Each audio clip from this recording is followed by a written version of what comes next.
Hey, it's Darren of Wythe Windows, and we're at the 50th anniversary of Nessie. Let's go check it out.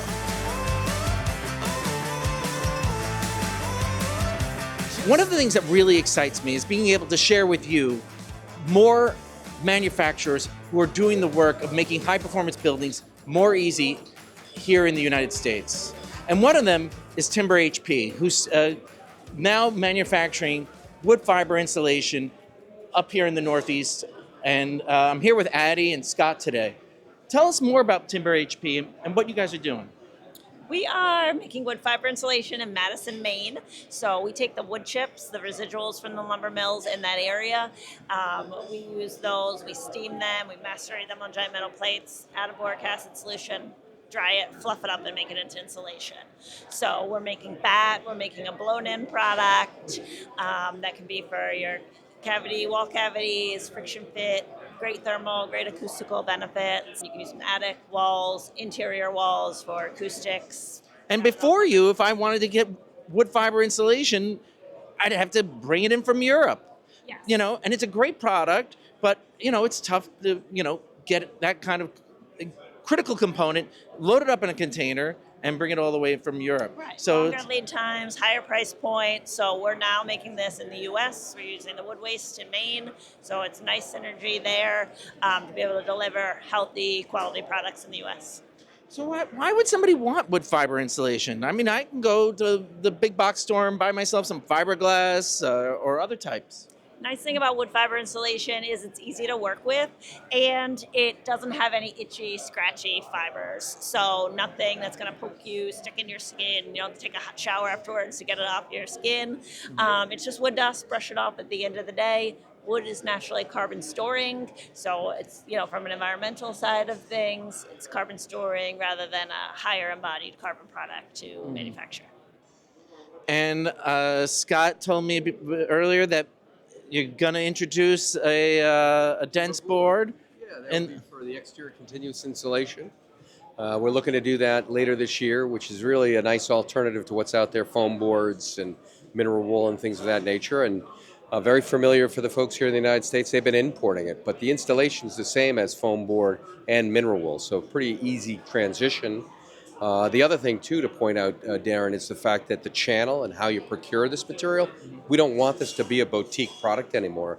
So we're working through multiple channels. So if you're a contractor or remodeler and you like the timber bat or the timber board when that comes on market, you can go to your local lumberyard that you're already established with a relationship and buy it through them. Yeah, I'm really excited to see that dense board come out so we can get that continuous installation. All of us in the high performance field are always talking about exterior insulation, minimize that thermal bridging. So that's going to be really a game changer for you guys. And then any possibility to stucco it? Yes. You're maybe in your field down there in Jersey, you do a lot with stucco. We see stucco up here with maybe national companies perhaps for their design element. We're not a huge stucco market per se, but that question's come up quite a bit. We'll have methodologies on that as well too. Yeah. And then, loose fill fiber. Okay, so people are probably saying, wood catches on fire, so why am I going to put that in my wall? So the wall cavity insulations, the fill and the bat are both treated with the boric acid solution.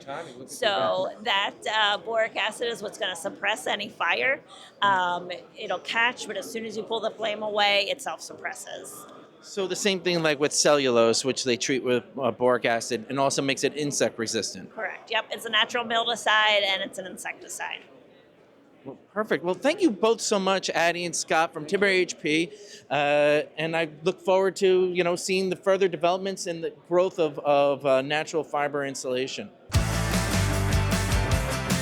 New products and new innovations are always a key reason why I'd love to come to Nessie and other conferences like it. And here we are today. 475 is bringing in a new ERV to the marketplace for those who really want mechanical ventilation. And if you're doing passive house, that's one of the 5 essential principles, having mechanical ventilation. So here we are with Floris Bisman of 475. Floris, tell us more about the Brink system. The Brink system. So yeah, for a passive house, you need to do a couple of things right, including the airtightness that we do. But once your building is airtight, You get no more pollutants from outside, no more noise from outside. But the building doesn't need to breathe. But the people in the building do need to breathe. I've heard people like breathing. Yes, it's amazing. They consume oxygen, and if there's not enough oxygen, they get drowsy, they get tired, they get sick. So in a tight house, and actually in any house, they need fresh air. So with the Brink Flare, we provide 24/7 fresh filtered air. So if there's wildfires or pollution outside, we filter it out and to all the bedrooms, and then we extract it from all the bathrooms and kitchens. And by putting it to a heat exchanger that you can see inside here. So it wouldn't come with this window unless you are providing a triple pane. I can make you a triple pane window that would go in here if you like. This window is very nice to look into the unit. Yeah. But it has less insulation value than the door we normally provide. Right. And but it shows off the counterflow heat exchange core very well, in which we can capture about 90% of the heat from that outgoing. That's an ERV or an HRV? That's a HRV, a little bit more efficient. The ERV is a couple percentage points less, but then we can hold on to a lot of humidity, almost more than 70%. Which in the summer is very good to keep all the summer humidity out, and in the winter it's very nice because we keep all the winter humidity in the house and don't get dry houses and bad hair. This is balanced ventilation, so you're exhausting and supplying at the same rate. Do you guys look at the plans and make suggestions, or you leave that up to the mechanical engineer on the project? Well, if there is a mechanical engineer and he has already figured it out, we happily Defer to him. Defer to him. But if there's somebody wants us to give you a recommendation of, or you have a floor plan, we can help you with a basic layout of where to put what flows, and to see if you want to comply with passive house or just with the energy with the building code. We do provide that service. And this could be in certified passive house projects. Does it happen to be a certified passive house component? Yes, it's a certified passive house component for all the sizes that we offer in the market, and also for the ERV and the HRV. So this little gray box, what we're looking at here is you would put a ground loop under your slab, around your footer, wherever. You're making a hole in the ground to build your house. You fill with this PEX tubing with glycol. Yes. It runs in here, and it's getting preconditioned. It's lowering the delta. It prevents the Brink from having to preheat the air, because most of the time we can raise it way above 32 degrees in the winter, so no more freezing in the core. But then the big benefit is also in summer, we can really dehumidify and pre-cool the air that we bring into the house and really knock down our air conditioning needs almost to nothing in well-built houses. Wow, and cooling loads has become a much huger part of passive house, just even in recent years, because our summers are getting so much hotter, and so that's a really clever solution for that. Yeah, we're very excited about it, and especially about the cooling aspect of it. It's a real big benefit. All right, great. Well, thank you, Floris. Thanks, sir. As we make our homes much more energy efficient, we have to find solutions to have a heating and cooling system that works with the lower demands that our new energy efficient homes have. Now, there are mini splits out there, and those are very efficient products, but one of the drawbacks of them is that you have to run refrigerant throughout your whole building, and that leaves you susceptible to leakages. And then when you leak refrigerant, which has a much higher global warming potential than the potential energy you even are saving with your high performance home. And what's really interesting to me is that I found at this conference a really innovative product and solution that's being done for single family homes called Space Pack. Hi. Darren, nice to meet you. Nice to meet you, Jim. So tell us about Space Pack. So Space Pack as a family offers heating and cooling solutions, right? From small duct high velocity distribution systems to the latest and greatest in air to water heat pump technology. Mm-hmm. So I heard you mentioning a little bit about it before, how we compare to mini splits and things like that. Basically, the Space Pack air to water heat pump system is a hydronic based system. So heated and chilled water, as opposed to hundreds of feet of refrigerant lines, let's say, going around a home. And running water is something we are used to. We've been doing it for quite some time. And those refrigerant lines are very high pressure. The to run them, a lot of precision, a lot of you have to have those digital torque wrenches being very precise. Certifications and knowledge and things like that. As you mentioned, hydronics, water glycol mixture. In New England and most parts of all of North America, we're familiar with moving water, right? It's a great medium. We can move more BTUs with water than we can with any other substance, right, that we have available to us for HVAC-related situations. So. And also, what's really interesting to me is that this can become a solution where you have your heating, your cooling, and you can do a little bit of domestic hot water as well. You can offset your domestic hot water depending on your load. Sometimes when loads are minimal, it can sustain the entire load. When loads are more significant, right, multiple showers going on or maybe dishes and other things going on, it could be considerably supplemental, let's call it that way. It may not be able to do all the lifting, but it can do a fair amount of it and much more efficiently than standard, resistance style water heating. And so, what would you have a separate tank, or would you incorporate a heat pump or electrical resistance into your existing buffer tank? So there's a couple different ways of doing it. If we were to set up a system where we would have heating and cooling, and maybe we needed simultaneous heating and cooling, depending on the orientation of the home and solar gains and internal gains, anything like that. Wait, hold right there. That's interesting. So with a home mini split, you're either all heating or all cooling. It's only with the larger systems like VRF that you can heat and cool in different spaces. So with your system, I can heat and cool in different rooms in the same house at the same time. So if grandma's living in the room and she's chilly and everyone else is warm, her room can be warmer and everyone else could be chilly, right? Or that's pretty nice. If we're looking at something more geographically, maybe we have a house oriented in such a manner to gain a lot of solar gain. And maybe that living room is really warm. And I have 10 people over. I might need air conditioning in that room, but let's say a room that's on the off side of the house might still need heating. We can do that. And we can do that hydronically because we'll actually store 2 tanks of water, right? So a warm tank and a chilled tank. And then from there, piping to different emitters for distribution.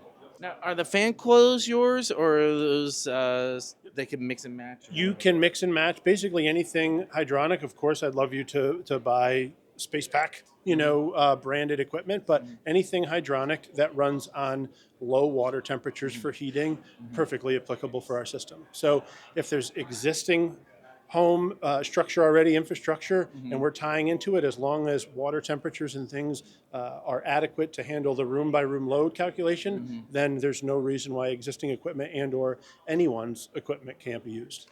Well, it was really exciting to learn about Space Pack and all the flexible designs that they have with their super efficient air to water heat pump system. Thanks so much, Jim. All right, thank you.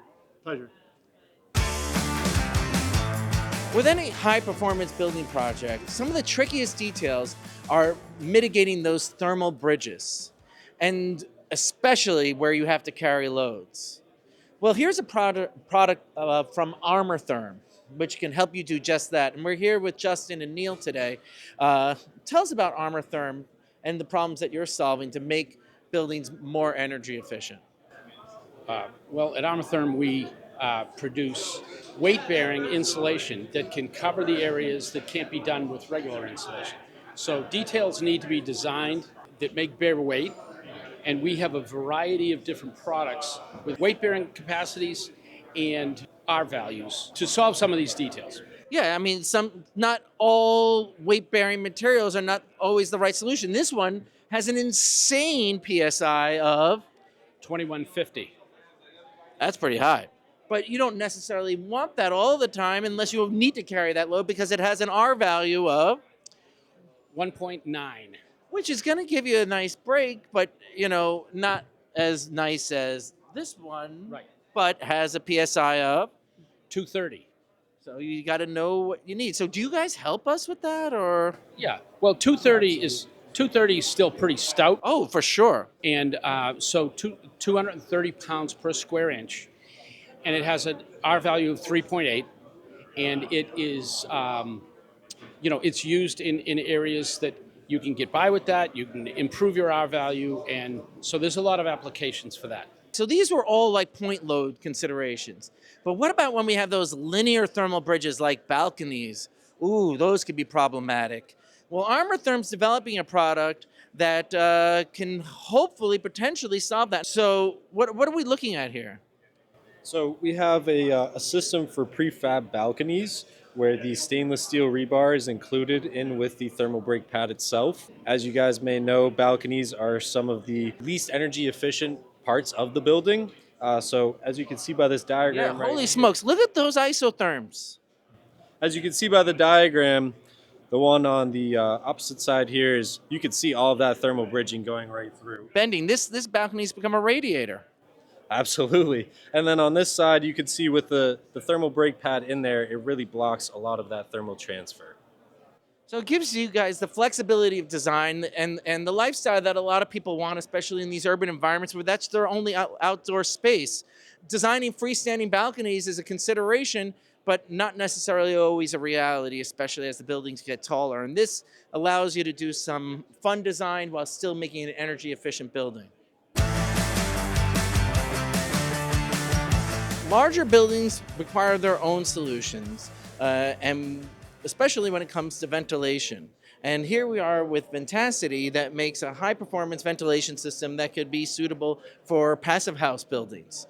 Tell us about Ventacity, and how does it differ from folks who may be used to like a smaller residential ERV system? Well, it's very similar. The basic technology is the same. You have two fans. Okay, so then are we all done here, or Yeah, what? we're done. No, it's the same basic technology. You have two fans, one that's exhausting air out of the building, another one that's bringing an equal amount of fresh air into the building, so it stays pressure balanced and neutral. And then there's a heat exchanger between those two, like this one here, that transfers the heat from the hot side to the cold side. So on a cold winter's day, when it's say 20 degrees outside and it's 70 degrees inside, and you've invested all this energy to keep your building warm, as you're exhausting that air out, it's releasing its heat energy to the air that's coming in. So now instead of coming in at 20 degrees, it's going to come in at maybe 62, 63 degrees, and your heating system only has to heat it a very little amount. So it's a very efficient way to heat a building. And as far as a smaller residential system versus a larger commercial system, it's just a matter of scale. Bigger. So just bigger fans, bigger cores. So what is the secret sauce of Ventacity? I mean, there are the rooftop ventilation equipment. Why do you guys make these machines? What do you offer? Different. Well, there's a number of brands out there that make very high performance equipment. The main things are very high heat exchange, right? So you're transferring as much energy as possible. There's other brands that don't do as much. There's other brands that do similar to what we do. Our cores are a counterflow core. So it's a very simple device. It's passive. There's no extra belts or wheels or motors or anything on that. So it gets really good transfer. And then using very, very efficient fans that are controlled well. So we use the highest efficiency fans that we can, so they're using as little energy to move that air as possible, and are also sophisticated enough to run really well. For example, ours, you set a flow rate. You're not setting, say, a fan speed of 1, 2, or 3, or a percentage or something like that. So if we set it at 500 CFM, it's going to keep operating to keep 500 CFM, even as things change in the system.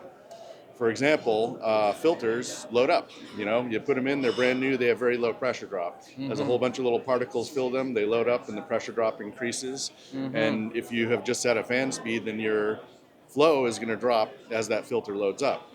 With ours, the fans slowly ramp up as the filter loads up, so you're keeping that amount of air going in and out of the building consistent over the pressure changes of that filter. That's an interesting point. And so like I'm also thinking about inside the unit. Tenants are unpredictable, especially when they're not used to seeing this type of equipment. Are they when you the registers, the supply registers, or the exhaust? I mean, what if they tamper that? Does that what you just described offset? Well, I heard it once said that we make these perfect buildings and then we put people into them, and that just messes everything up, right? So, you can never anticipate all the things like that. Yes, people could mess with the systems. Usually at the apartment level, there's balancing devices. so that this apartment's getting the same amount of air as that apartment, getting the same amount of air for that apartment.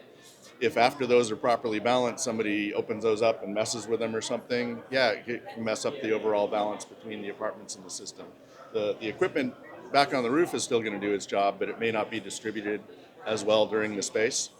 Similarly, a lot of times people will put filters on the return air grill to keep, especially in kitchens, to keep, cooking stuff, greases and particles from getting back and spoiling the main filters. And those need to be maintained. You need to change those regularly, or similarly, the pressure drop will go across there. And while the system may be doing its thing, in that particular apartment, it won't be exhausting as well as it should have. Great. Well, thank you so much for illuminating this to me. It's always been like a little opaque area in my knowledge, the larger scale commercial ERV systems. Well, you're very welcome. Thank you. Some products are like a long-term girlfriend. They're always around. They are easy to work with, and they keep you warm at night. And one of those products that I feel fits that category of reliability and ones that you love to work with would be Rockwool. It's a great insulation product made of rock. Yes. Oh, I've wow. got it right here. So I knew you were coming and you were talking about long-term durability, and I just wanted to show first what the material is really made out of.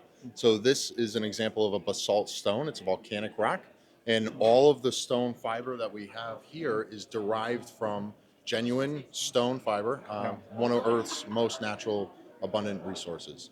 And one of the things we've been talking about is also USA-made products, and this Rockwool fits that category. Yeah, that's right. So we have 2 manufacturing facilities in the U.S. right now, and I'm excited to say we're breaking ground in Washington State on a new factory that should come on board in 2028. And one of the things we're really concerned about in Passive House and high-performance buildings in general is how do we get that outboard insulation? And a lot of folks find ways of solving it with Rockwool. Yeah, that's right. We've got several different applications on the table today. Some of these are designed for more commercial applications, and some are residential. So whether or not you're looking for something behind a typical cladding, clapboard, you name it, we can accommodate that with a comfort board. Or if we get into more heavyweight systems that are going to be supported with clips and girts in commercial applications, we have cavity rock that's perfect for that too. And I think a lot of folks like it because also it's one product that solves a lot of problems because it's not going to take on moisture. It's also fire resistant, right? Yeah, that's right. The moisture performance of the Rockwool products is very impressive. Whether it's a board for the exterior rain screen or it's a bat, they're all moisture resistant. So we do have some water on the table. And I like to show the way that water just beads up and rolls off of a Rockwool product.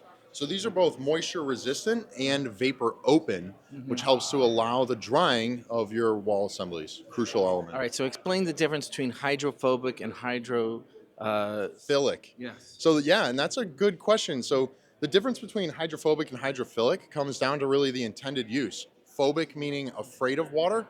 These products are afraid of water, right? But we also manufacture a stone wool growing medium, which is hydrophilic, and that's Grodan. Made in the same factories, incorporated with different binding agents. Yep. And what are people growing with that? I'll let you use your imagination for that. Okay. So butane can burn over 2,600 degrees. You can hear the torch ripping right now. This is going to be very hot on the front, and it's just warm or cool on the back. So the product is 100% non-combustible. I barely feel it. It's not. It's like nothing. I don't really feel any heat on my hand. Yeah, and this has been running all day. Yesterday, today, this same piece I've brought to demos for the last several months. We just keep running the torch, and no smoke, no flame. That's it. Pretty cool. Well, thanks, Darren. Thank you Appreciate so much. coming by and checking out our booth. Yeah. My pleasure, Louis. I really appreciate your time. I talk a lot about Passive House, the building energy standard that started in Darmstadt that can reduce your heating and cooling loads dramatically. And here we are at the desk of the Passive House Network and with Vlad representing them today. Tell us about the Passive House Network and what do you guys here and how are you helping folks achieve the Passive House standard? Yes, Passive House Network is a nonprofit organization that has a mission to gather all Passive House professionals in the US at one table, enhance communication between all the members, provide education, training, specialized type of trainings to educate people on how to use tools for energy modeling and so forth. Yeah, it's sure hard to meet the standard if you don't have that training. And I think that's one of the biggest benefits of the Passive House Network is the robust amount of training to get people to be certified as Passive House designers or consultants, or even some of the continuing education classes that they provide. Yes, that's correct. Yeah, the training to become a Passive House designer is really great. It's being deployed all around the country and has many new students in every course, about 80 students in one go. So we are educating the professionals kind of one training session at a time. And so passive houses, what, they can only be single family homes, or you tell me? No, they can be anything. Any type of topology is possible, from schools, leisure centers, spas, pools, hospitals, districts, supermarkets.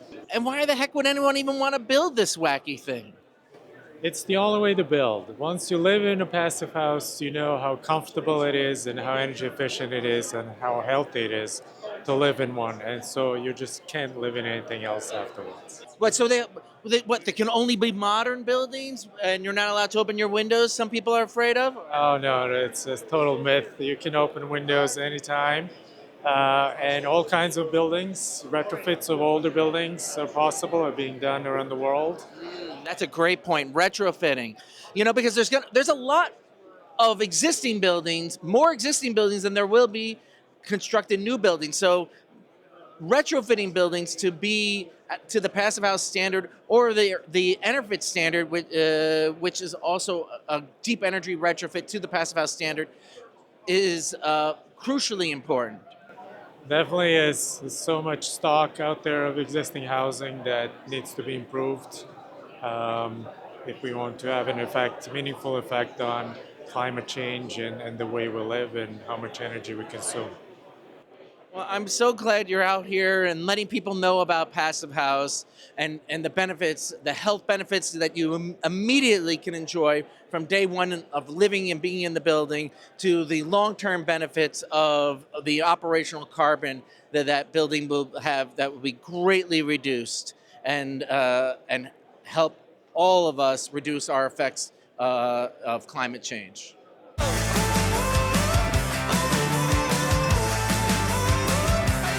Wow, that was amazing. See you next year.